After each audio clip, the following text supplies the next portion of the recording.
Deus, mas é Deus que já me espera, é Deus que me amou por primeiro, é Deus que me alcança por primeiro. Então a oração é um trato de amizade, que quando eu vou ao encontro de Deus, Deus já está à minha disposição.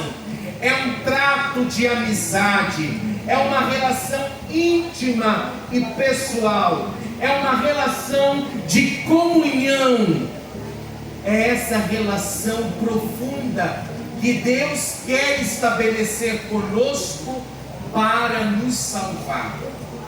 Por isso que Santo Afonso vai dizer que quem não reza se torna um bicho, mas pela oração o amor divino nos humaniza. Na minha relação com Deus, na minha relação íntima e pessoal, na minha relação de comunhão, esse amor que brota do coração de Jesus me diviniza e ao mesmo tempo me humaniza. Sem a oração, nós nos tornamos como bichos.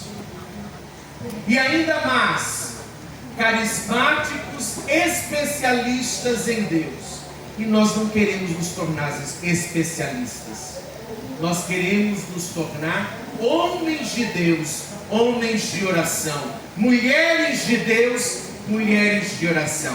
Amém? Amém. Obrigado, querido. Então erga a sua mão e diga assim: dai-me, Senhor, em nome do teu Filho Jesus, em nome do teu Filho Jesus, a graça de rezar, a graça de rezar, o dom da oração, o dom da oração, a graça de mergulhar, a graça de mergulhar numa relação íntima, pessoal, de comunhão. Amém. Amém. O Senhor sempre se antecipa, Ele nos surpreende, Ele não se submete àquilo que é a nossa previsão. É por isso que nós precisamos vir para o ENF com um momento desse, onde mais uma vez nós vamos falar sobre a oração de cura interior, e nós não queremos submeter, nós não queremos cair na tentação de submeter a Deus a nossa previsão, porque Ele vai muito mais além, Ele supera as nossas expectativas. É mais uma vez Deus querendo nos formar, é mais uma vez Deus querendo nos curar, para nos colocar em liberdade, para gerar em nós a libertação. É por isso então que em Lucas 18:1 vai dizer: orai sempre e não desanimeis. Neste ano jubilar, ano da esperança, esse versículo precisa estar presente. Orai sempre e não desanimeis. É próprio daquele que espera, aquele que cresce na virtude da esperança, orar para não desanimar. Mateus 7, versículo de 7 a 8: pedi e vos será dado, buscai e achareis, batei e vos será aberto. Santa Teresinha vai dizer que uma oração confiante é como que se nós batêssemos na porta, no portão do coração de Jesus. A nossa oração insistente, a nossa oração diária, a nossa oração onde nós pedimos, aonde nós buscamos, aonde nós batemos, sempre na porta do coração de Jesus, Ele nos dará a sua graça. Ele irá nos favorecer. Pedi e vos será dado, buscai e achareis, batei e vos será aberto. Essa é a promessa de Jesus. A oração por cura interior, a prece de oração por cura do eu interior, a finalidade dela não é nós nos sentirmos bem. Se é para sentirmos bem, nós caímos aí na mentalidade do yoga, dessas meditações transcendentais. Essa não é a oração cristã. Essa não é a oração católica. Não é simplesmente para nós nos sentirmos bem. Oração por cura interior não é simplesmente para nos livrarmos daquilo que é um incômodo psicológico, um desconforto emocional, algum conflito a nível de pensamento, a nível interior. Não é isso. Isso é reduzir, e até mesmo digo, ainda não é uma compreensão profunda do que é oração cristã. A oração por cura interior é para quem então, Padre Mariano? A oração por cura interior, eu apresento 5 pontos importantes para que nós entendamos como compreender a oração por cura interior na ótica da salvação, na ótica do anúncio do nome de Jesus, na ótica da evangelização dos sentimentos. A primeira, nós oramos por cura interior, nós realizamos preces de cura interior para crescer no conhecimento de Deus, que passa pelo conhecimento de si. Somente na experiência do derramamento do amor de Deus é que nós fazemos uma experiência autêntica de Deus e também nós conseguimos compreender quem somos nós.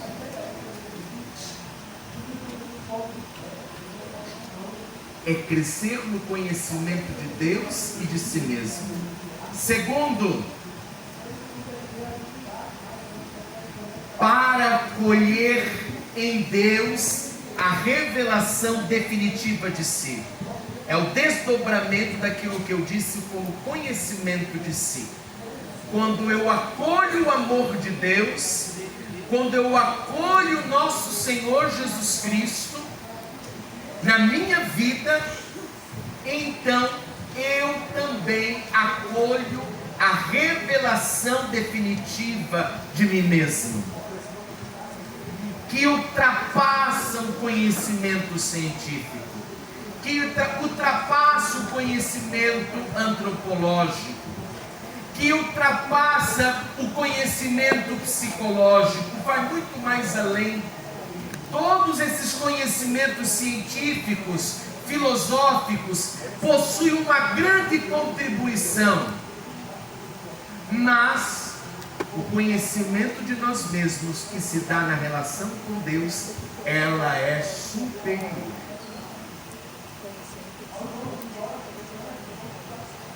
Terceiro aspecto, eu sou curado para aprender a amar. Quem é ferido interiormente, quem possui a sua memória ferida, ele e ela fica centrado em si mesmo. Centrado em si mesmo. E quando nós somos curados, nós entramos na escola do amor. Nós entramos na escola da maturidade para aprender a se dar, se ofertar e também receber. O amor é dar e receber. Há pessoas que precisam ser curadas profundamente na capacidade de se dar, na paciência, no ouvir, no gastar-se, romper com o egoísmo. E há outras pessoas que precisam ser curadas para receber afeto, receber amor, receber cuidado. Portanto, somos curados para aprender a amar. Quarto aspecto, para crescer nas virtudes teologais. Quais são as virtudes teologais? Fé, esperança. Muito bem. O demônio, nós estávamos aqui ouvindo o bispo dizendo, e o demônio, ele lança sobre os filhos de Deus a desconfiança da sua misericórdia, a desconfiança da providência divina. Quantos irmãos e irmãs, quantos filhos e filhas da igreja caminham na desconfiança de Deus, na desconfiança da providência, caminhando como que se estivéssemos abandonados em nós mesmos. E isso mina a esperança, isso destrói a esperança. E nós ouvimos da palavra de Deus que a esperança, ela não é alterada. A esperança, ela não é desfeita. A esperança, ela não é estragada. Essa esperança, ela precisa estar viva em nós, nutrida pela confiança. Portanto, somos curados interiormente. Queremos receber de Deus esta renovação interior, para que cresçamos na fé, esperança e caridade, para crescer nas virtudes teologais. E o quinto, somos curados interiormente para amadurecer. Por isso que não dá para compreender alguém que deseja ser instrumento de Deus por meio do ministério, por oração de cura e libertação, e se comportar de uma forma infantil. Porque este carisma, ele precisa passar pela nossa humanidade. E o nível de maturidade está na obediência compromissada, numa paciência ativa, no amor, a partir de um sentimento de pertença ao movimento, ao ministério e também à igreja. E isso precisa tocar na nossa humanidade. Portanto, quanto mais curados interiormente, mais nós somos favorecidos pela graça de Deus para crescer na maturidade humana e espiritual. Nós precisamos ser curados para ser libertos. Diga para o seu irmão do lado: nós precisamos. Eu e você. Precisamos ser curados. Para ser libertos. Faz esse gesto assim: eu preciso ser curado. Para ser liberto. Eu preciso entrar. Num processo de cura. Para ser liberto. Amém.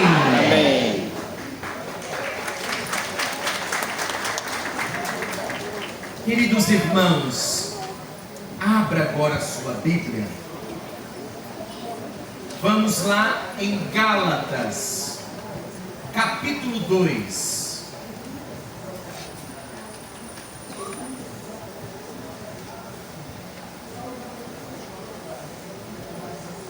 Gálatas, capítulo 2, versículo de 15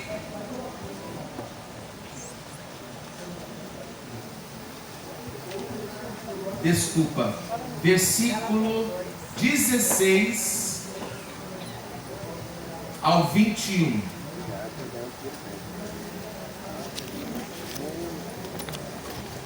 Gálatas, capítulo 2, versículo de 16 ao 21. Amém? Amém. Veja: sabendo, porém, que não se é justificado por observar a lei de Moisés, mas por crer em Jesus Cristo, nós também abraçamos a fé em Jesus Cristo. Assim, fomos justificados pela fé em Cristo. Repita com o Padre este versículo. Fomos justificados pela fé em Cristo. E não pela prática da lei. Porque pela prática da lei ninguém será justificado. O que São Paulo está dizendo aqui em Gálatas? Por nós mesmos não seremos salvos. Ninguém pode ser salvo pela sua própria força. Ninguém pode ser salvo pelas suas capacidades. Fomos justificados pela fé em Jesus Cristo.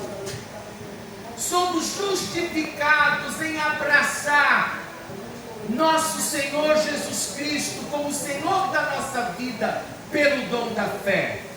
É Cristo, pela sua morte e ressurreição, que nos redime, que nos salva, que nos liberta. Fomos salvos pela fé em Jesus Cristo.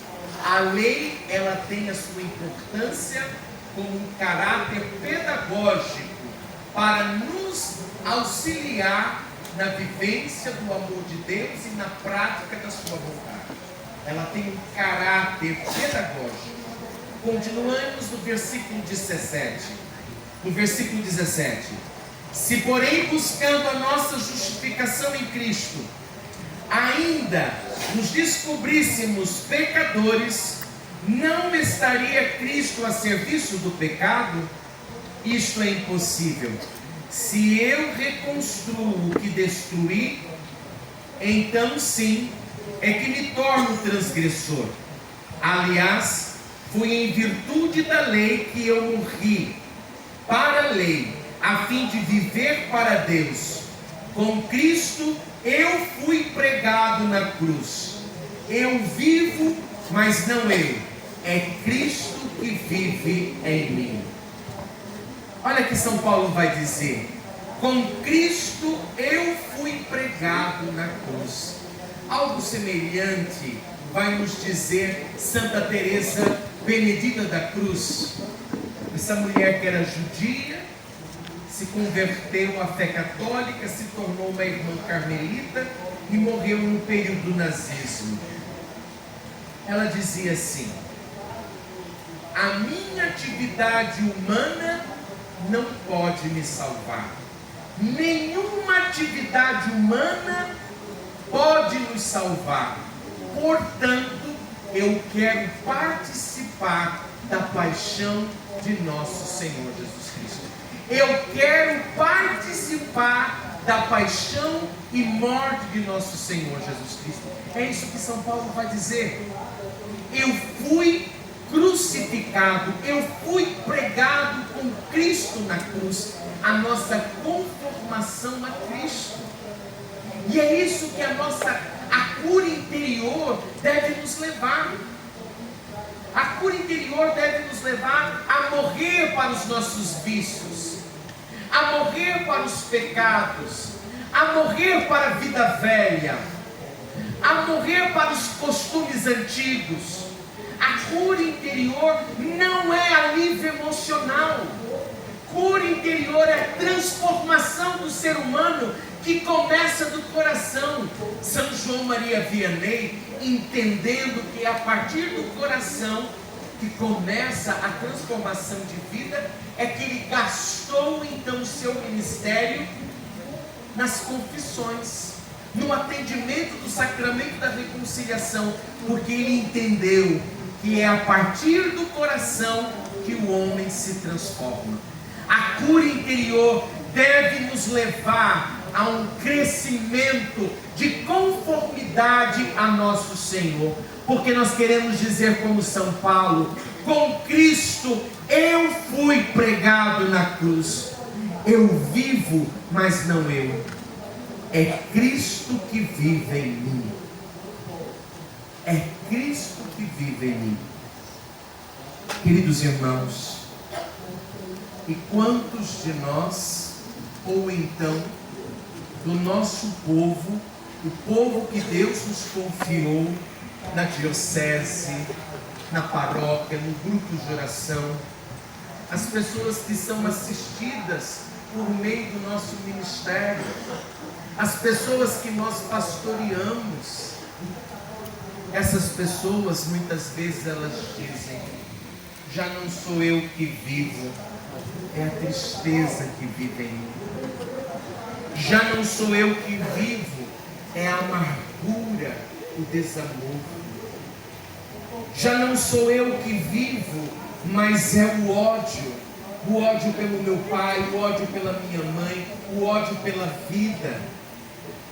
Quantos que dizem: já não sou eu que vivo, mas é o sentimento de rejeição, o sentimento de medo, o sentimento de inferioridade, a dor do complexo de inferioridade.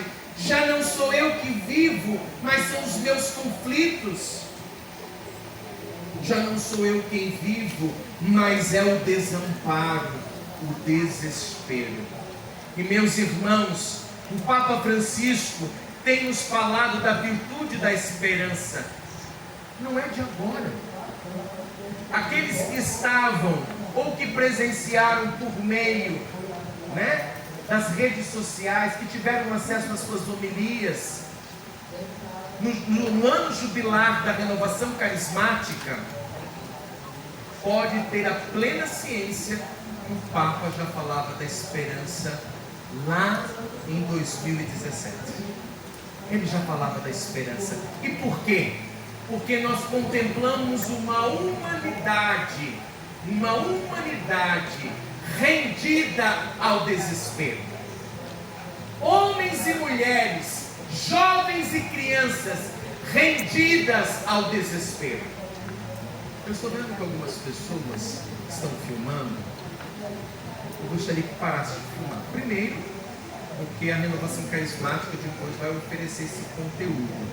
E assim você vivencia esse momento com mais profundidade. Você crê que nesse momento onde é anunciada a palavra você é curado e liberto? Sim! Então nós precisamos estar inteiramente acolhendo esse momento, senão a gente nunca vive o presente, Segundo também, porque você grava uma fala do padre, e aí depois posta, e às vezes aquela fala está desconexa, porque não apresenta todo o conteúdo, E aí pode parecer algum erro, alguma situação, e o demônio, ele gera confusão nessas coisas. Tá bom?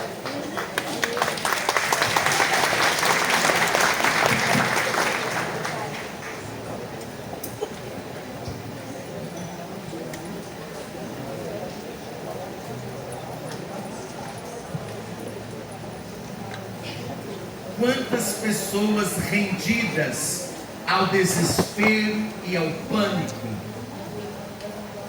Queridos, Padre de Grandes, aquele padre americano, que foi um dos maiores ministros de oração por cura, ele nos dava uma fórmula, mas não uma fórmula mágica, uma fórmula para nos direcionar na oração por cura.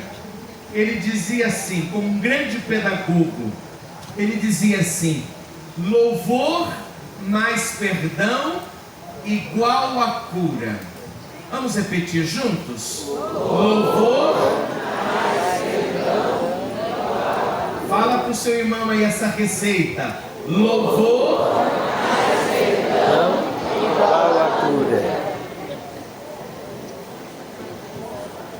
Muito bem, mas o que é o louvor? Por que nós precisamos resgatar a oração de louvor nos nossos momentos por oração de cura interior? Se a ferida, o trauma, a tristeza me faz ficar rendido em mim mesmo, centrado em mim mesmo, o louvor me volta para Deus. O louvor faz com que eu me volte para aquele que é a fonte da vida, a fonte da alegria, aquele que é capaz de me ressuscitar. O louvor é diferente de adoração. A adoração, o catecismo da Igreja Católica vai dizer que a adoração é reconhecimento de que Deus é a fonte da vida, o Criador. É o reconhecimento de que Ele é Deus, o Criador de todas as coisas, o princípio e o fim de todas as coisas. É o reconhecimento de Deus. Isso é adoração. E o louvor é dizer aquilo que a adoração reconhece. O louvor é a manifestação alegre, aquilo que na adoração silenciosa nós reconhecemos. A adoração nos leva a um rendimento diante daquele que é o Senhor dos senhores, Rei dos reis, Deus dos deuses, e aquilo que eu reconheço na sua onipotência, na sua onipresença, na sua onisciência. Depois, no louvor, eu vou dizer aquilo que a minha alma reconheceu por meio da adoração. O louvor é gratidão, admiração, reverência, alegria. O nosso fundador, o fundador da Fraternidade Jesus Salvador, que está em processo de beatificação, o servo de Deus, Padre Gilberto, ele dizia que o louvor nada acrescenta a Deus. O louvor nos torna amigos de Deus. Aliás, o louvor nos une a Deus. O louvor nada acrescenta a Deus. O louvor nos une a Ele. O louvor nos une a Ele. Estão entendendo? Se a ferida me separa de Deus e de mim mesmo, o louvor me une a Deus. Me une a Deus. Nós precisamos, por meio do louvor, dar abertura, adesão. No louvor eu abro totalmente, disponho a minha mente e o meu coração, por meio de uma convicção profunda do poder de Deus. Quantos aqui com certeza já fizeram essa experiência? No momento profundo de dor, onde nós sentimos o peso do sofrimento, o peso da injustiça, um medo que nos apavora, mas quando nós erguemos os nossos braços, nos levantamos em louvor, nós somos convencidos no Espírito, pela ação da graça de Deus, a respeito do poder de Deus nas nossas vidas, da sua soberania, da sua magnitude, da sua ação, porque tudo concorre para aqueles, tudo concorre para o bem daqueles que amam a Deus. Nós somos convencidos deste poder de Deus. O perdão é olhar o agressor, é olhar aquele que nos ofendeu com os olhos de Deus. A ferida nos impede de olhar o próximo que nos agrediu, em todas as suas formas, em todos os seus níveis, me impede de olhar de uma forma mais profunda e verdadeira, porque nós olhamos a partir da nossa ferida. Mas perdoar é olhar o próximo como Deus olha. Deixamos de absolutizar a ofensa. Não perdoar é absolutizar a ofensa. E aqui eu pergunto para todos: quem é o único absoluto? Quem é o único absoluto da sua vida? Deus. Nosso Senhor, Deus, Jesus Cristo. Ele é o único absoluto. E quando nós somos feridos, quando nós não perdoamos, quando nós nos fechamos para o amor, nós absolutizamos os fatos do passado, nós absolutizamos os acontecimentos, nós absolutizamos os traumas, nós absolutizamos as lembranças amargas, e a pessoa diz: ah, padre, esse acontecimento morreu. Será? Ah, padre, este fato ficou esquecido, porque o ano de 2002 para mim está abafado. O ano de 2017 está abafado, está enterrado. A minha vizinha está enterrada, já passou. Não significa que o fato que foi esquecido é o mesmo que foi resolvido e curado. E isso, de uma forma inconsciente, governa as suas atitudes, bloqueia a sua vida espiritual, bloqueia a sua relação com os outros, não avança no ministério, não alarga a sua consciência e o seu crescimento humano e espiritual, porque absolutizamos os fatos do passado. E o passado está presente dentro de nós, e ele precisa estar resolvido no nosso coração. O perdão é deixar que o amor seja bombeado.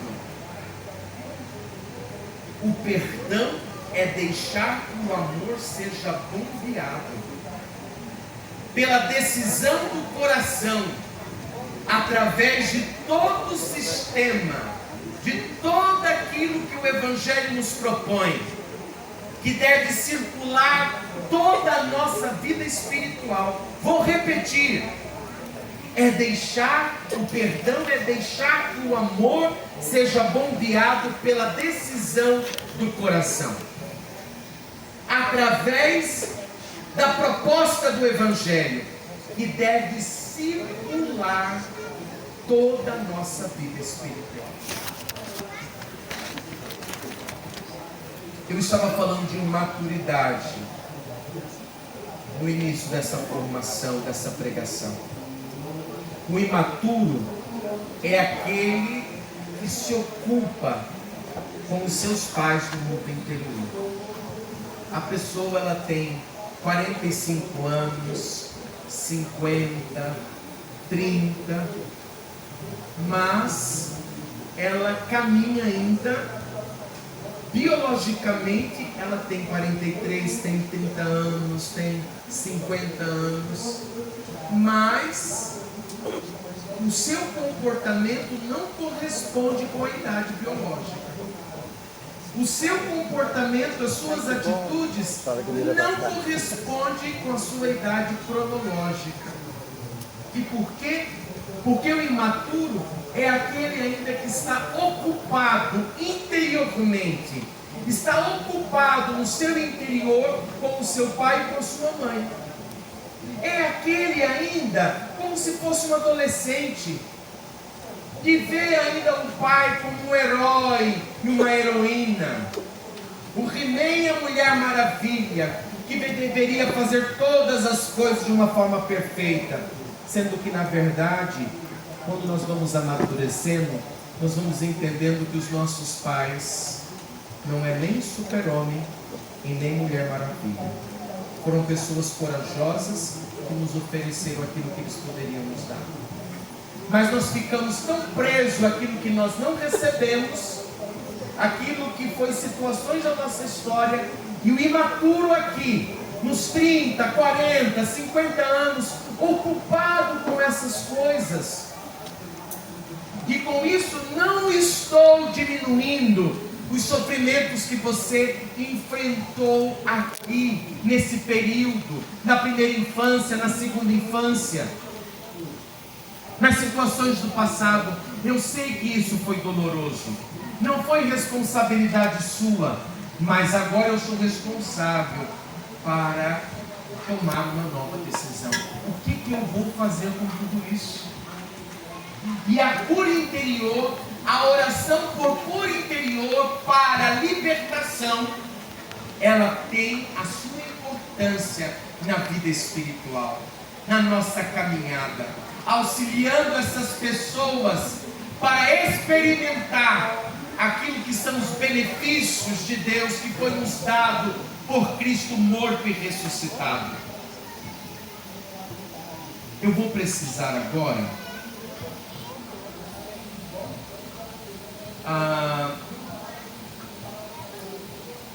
de uma mulher. Preste uma cadeira. Tem aqui uma mulher. Pode? Isso. Uma mulher para me ajudar aqui na dinâmica. Isso, querido. Muito obrigado. Então é importante, viu? O padre chama aqui.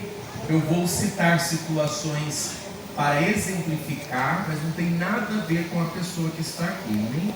Nem a conheço. Como é o nome da senhora? Ana Lina. Ana Lina. Ana Lina se dispôs aqui nos ajudar. Existem as fases. Quais são essas fases do desenvolvimento humano? A fase da gestação, depois as fases da primeira infância,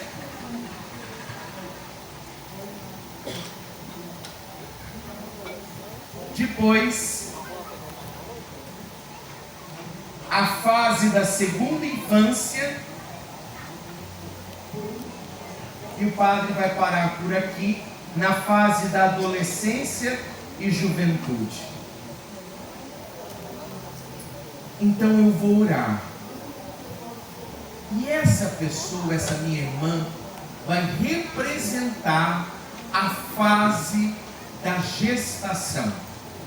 Agora eu queria pedir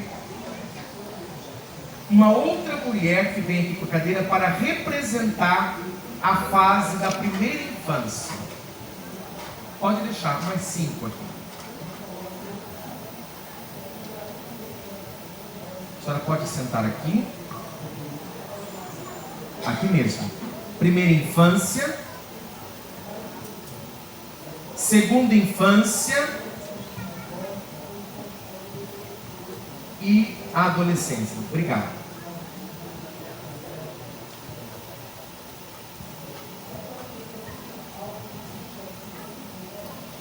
A fase da gestação é um período que muitas vezes esse projeto de Deus acontece. E Deus quer contar com a contribuição dos homens para contribuir com a obra da criação. Mas os homens são imperfeitos. As nossas relações são comprometidas pelo pecado. E há muitas pessoas que são feridas na fase da gestação. Há especialistas na área da psicologia, de modo particular na psicanálise, que vai dizer que aos 4 meses da gestação a criança recebe registros. Aos 4 meses o feto recebe registros. Mesmo ela não sabendo, não tendo consciência do que se passa do lado de fora, ela recebe registros e marca o seu inconsciente. E isso eu experienciei uma pessoa que eu atendia, inclusive era ela uma psicóloga bem sucedida, e ela dizia assim: padre, entendendo da psicologia, eu entendo, eu compreendo que eu não estou sofrendo de depressão. Sou acompanhada, faço terapia, mas dentro de mim eu me deparo com um vazio muito profundo, ela dizia. E eu fui questionando a relação dela com a mãe, com o pai, o esposo, a vida profissional. Tudo caminhava muito bem. Depois de um período profundo de conversa, eu falei, querida, vamos rezar. Vamos rezar. E na hora eu impus as mãos sobre ela e eu visualizei uma menina de 16 anos estando grávida. Na hora eu perguntei para ela o que isso significava na vida dela. Ela falou, padre, eu fiquei grávida, a minha mãe ficou grávida de mim quando tinha 16 anos. E ela, não tendo informação, não tendo uma educação sexual, ela se casou tão novinha e ela ficou grávida sem saber. Ela já estava chegando ao 6º mês e na ignorância dela não sabia, trabalhando na roça, não sabia que estava grávida. Então aquele vazio interior, existencial, era provocado pelo desconhecimento da existência dela da parte da sua mãe. Então há registros disso. Ela se deparava com um vazio profundo e nós fomos orar para que o Senhor a curasse. E foi um momento profundo de libertação psicológica. Ela tinha algumas manchas no corpo. Depois dessa oração, foi cicatrizando aquela enfermidade que estava somatizando no corpo. E ela precisou então, aquela criança interior precisou perdoar a mãe. Perdoar a mãe que não reconhecia ela dentro do seu peito. A gravidez não planejada, quantas feridas, não desejada, a gravidez inesperada, quantas crianças que não são planejadas e que vêm ao mundo e que inconscientemente acha que roubou a juventude da mãe, roubou a feminilidade da mãe, e ela se depara com uma culpabilidade tão grande, tão profunda, que ela acha que ela não tem direito à vida, não tem direito à felicidade, precisa ser curada nessa fase. Fazemos oração de cura na fase da gestação. Pessoas também que possuem uma grande raiva consigo mesmo, um conflito intenso, porque quando a criança está sendo gestada e o desentendimento da mãe com o pai que trai a mãe, o pai que vai embora e abandona a família, abandona a mãe, abandona a criança, a raiva que a mãe sente do pai, a criança entende que é a raiva por ela mesma. E crianças que são atormentadas, adultos que são atormentados, porque precisa de cura interior nessa fase da gestação. Meus irmãos, na minha pequena experiência, eu percebo que esta fase é uma luta. É uma luta. É a oração que nós precisamos rezar, e dependendo dos atendimentos, precisamos ter 3 encontros de cura interior, que são os momentos mais difíceis, que está a registros mais primitivos na realidade do inconsciente, e a pessoa precisa de uma intervenção, ela precisa se abrir, porque é uma dor muito profunda. Certa vez eu ministrando um retiro por cura interior, quando nós rezamos nesta hora, eu escutei o grito do demônio. Eu tive uma escuta, e na hora, as pessoas que estavam comigo, comecei a olhar para ver se era alguém que estava gritando, e nós tivemos o discernimento, falou, padre, ninguém gritou, foram os demônios que foram se saindo, porque diante dessa ferida emocional, muitas vezes o demônio, ele se aloja, ele oprime aquela ferida emocional que está no nível do inconsciente.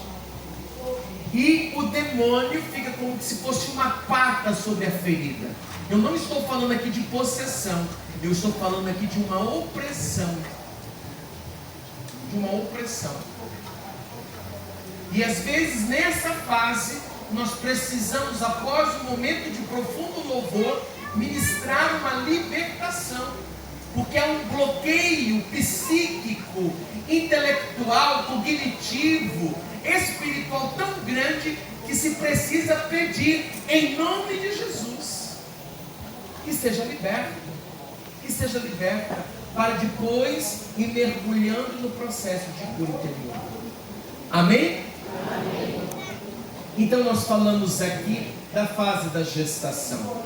Depois nós entramos na fase da primeira infância.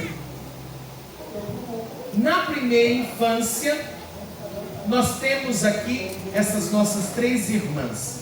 A primeira infância, ela se desenvolve por meio de 3 etapas. A primeira, de 0 aos 3 meses. Levanta a mão, senhora, aí para representar. Isso. Ela representa a fase do 0 aos 3 meses, o recém-nascido.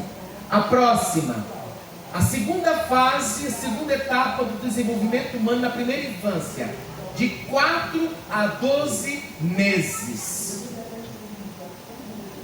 A terceira, que é, levanta a mão a terceira, isso, bem alto, o primeiro ano aos 3 anos. Então, nessa nós dizemos que a primeira infância existem 3 fases, que é de 0 aos 3 meses, levanta a mão. Segunda fase, de 4 aos 12 meses, e a terceira fase, de 1 aos 3 anos. Nessa primeira fase da primeira infância, existe uma dependência absoluta. Uma dependência absoluta. Há um teórico da psicanálise que se chama Winnicott, e ele vai dizer que até os 4 meses existe uma relação de dependência total da mãe para com a criança, onde ela recebe ela recebe todos os cuidados básicos para a sobrevivência da criança. A criança que estava no ventre materno, agora ela precisa desse amparo da mãe, do toque, do olhar, a forma como abraça a criança, como coloca a criança no colo, uma dependência total, um cuidado total com essa criança. E às vezes nesse período do 0 aos 3 meses, a criança às vezes sofre, como muitos de nós fomos desprovidos de cuidado, ou porque a mãe sofria de depressão, ou porque houve situações que ela não podia estar inteira, ou porque ela estava só. Enfim, são muitas situações. E nesse período, nessa primeira fase da primeira infância, se a criança ela não foi amparada nas suas necessidades, num cuidado diante da sua dependência total de mãe, ela pode sofrer da dor do desamor. A dor do desamor.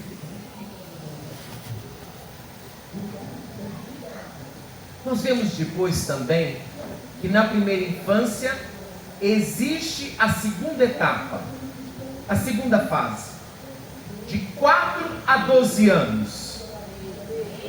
Desculpa, de 4 a 12 meses. Que salto que o padre deu, hein? De 4 a 12 meses. Nesse período, a criança começa a desenvolver habilidades motoras e cognitivas, dos 4 a 12 meses. Começa a desenvolver habilidades motoras e cognitivas. Já de 1º aos 3 anos, começa a desenvolver habilidades físicas, cognitivas e sociais. Portanto, nessa primeira fase, 2ª e 3ª da primeira infância, a importância da mãe, a importância do cuidador, a importância daquele que está alimentando a criança, que está cuidando da criança, é preciso obter uma segurança afetiva. É preciso essa mãe estar abrigada, resguardada, ela está por inteira na maternidade. E às vezes nós sabemos que isso na nossa história não foi possível. E a criança, diante dessa mãe segura, resguardada, estando inteira na sua maternidade, ela vai ficando estavelmente saudável, emocionalmente saudável, segura, que o que pode acontecer da segunda fase à terceira, da primeira infância, pode desencadear um sentimento de insegurança profunda, de insegurança. Nós vemos aqui, nesse período, o quanto que muitas pessoas, elas são inseguras, porque precisam de cura. São possibilidades, não é regra, não é dogma. Muitas vezes ela precisa ser curada na primeira infância, diante da instabilidade provocada por tantas situações, brigas dentro de casa, o pai que era alcoólatra, a mãe não estando resguardada, não conseguiu amparar a criança. Amém? Vamos aplaudir as nossas irmãs que nos ajudaram.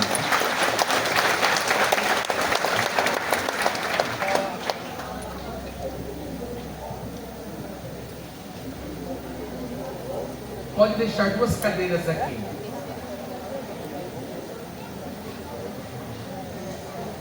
Peço agora mais 2 pessoas. Deixa a cadeira.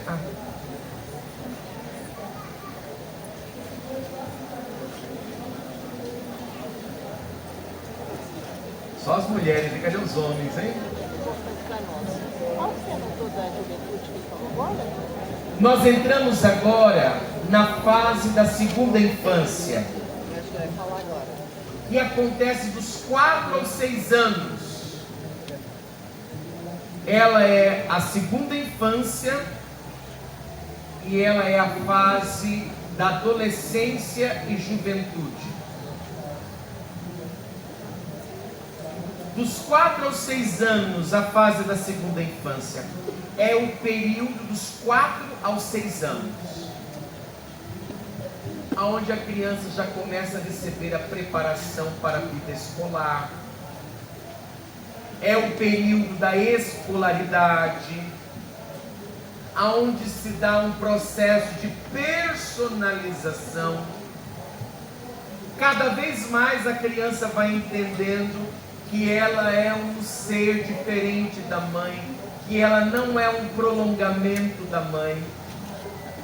A personalização da criança.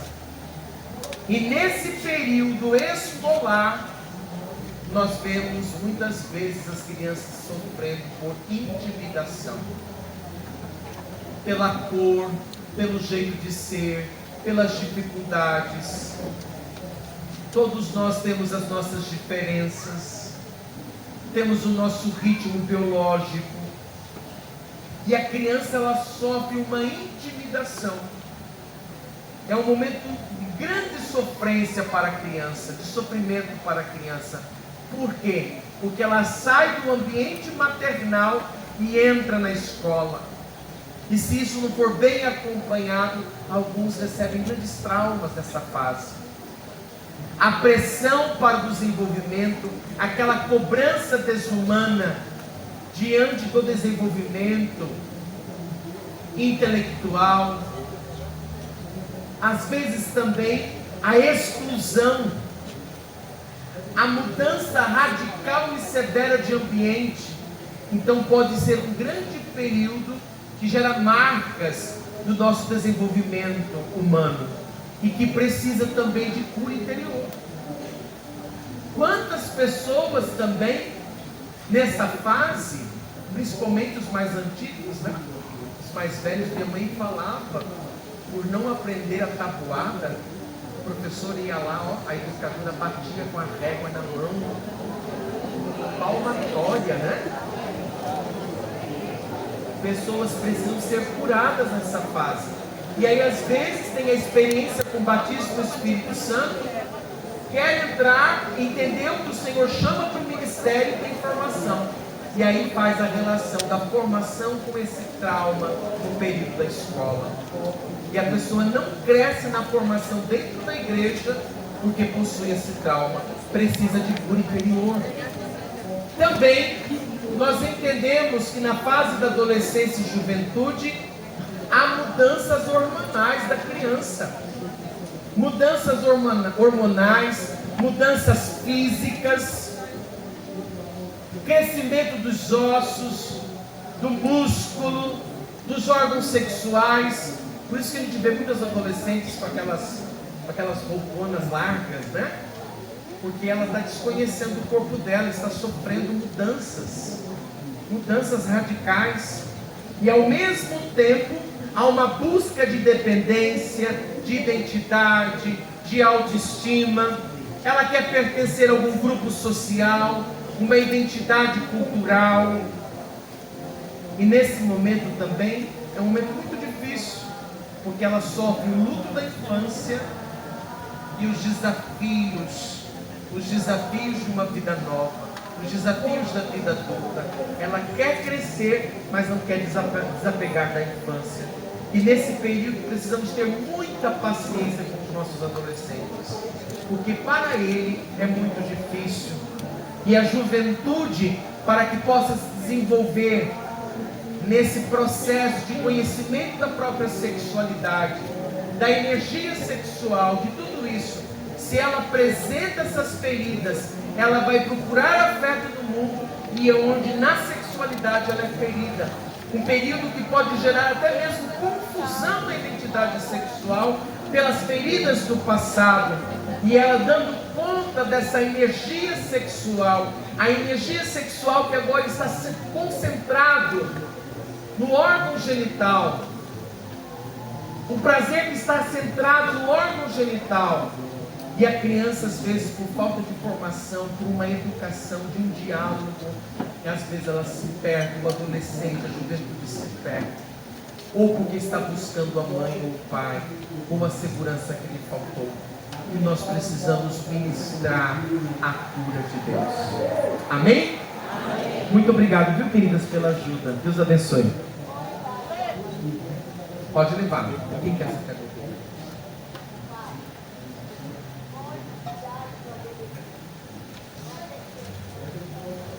Aqui, adolescência, juventude, vai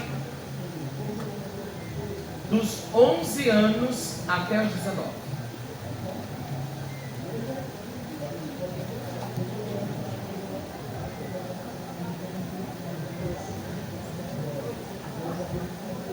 A ausência do pai na juventude.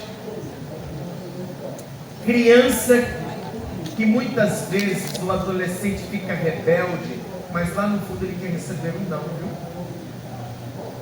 Quer receber um não, porque o não é sinônimo de proteção. Tem criança que está gritando para que o pai diga não, para ela se sentir protegida, amada. O sentido da vida e dos sofrimentos vem da figura paterna. O pai que direciona o adolescente, o jovem, para compreender o sentido da vida e o significado dos sofrimentos. O pai que por meio da sua palavra forte direciona o psiquismo, organiza a mente do adolescente e do jovem. Olha a importância aqui dos pais nessa fase. Fortalece a identidade do menino e da menina, do homem e da mulher, e às vezes pela ausência do pai, uma ausência traumatizante, ou também por meio de uma presença traumatizante, a pessoa desenvolve o sentimento de abandono, instabilidade emocional, dificuldade de se relacionar. Às vezes nós vemos assim: ela é tímida, ele é tímido, sempre fica no canto. Será que é temperamento ou é ferida? Dificuldade de se relacionar, não consegue administrar as suas emoções. O medo paralisa, uma personalidade frágil, uma sexualidade ferida. E a cura, olhando para todas essas fases, desde a gestação até a fase adulta, a cura é olhar para Deus e deixar que Ele nos revele a verdade. Nós olhamos para os acontecimentos do passado a partir da nossa ferida, e a cura interior é olhar para a nossa vida, para o nosso passado, a partir do olhar perfeitíssimo de Deus. Teresa Benedito da Cruz vai dizer: a minha vida é um conjunto de lástima. Olha o que ela vai dizer: a minha vida é um conjunto de lástima, mas desde o dia que eu encontrei sentido para ela, eu não troco a minha vida, a minha história por nenhuma outra. Isso é cura interior. Ressignificar a própria vida. E quantas pessoas que estão tentadas na inveja porque não encontraram sentido para viver. Desde o dia que eu encontrei sentido para ela, nessa história que é um conjunto de lástima, eu não troco a minha história por nenhuma outra, vai dizer Teresa Benedito da Cruz. Então nós vamos rezar, pedindo a Deus esta graça da cura interior. Amém? Amém.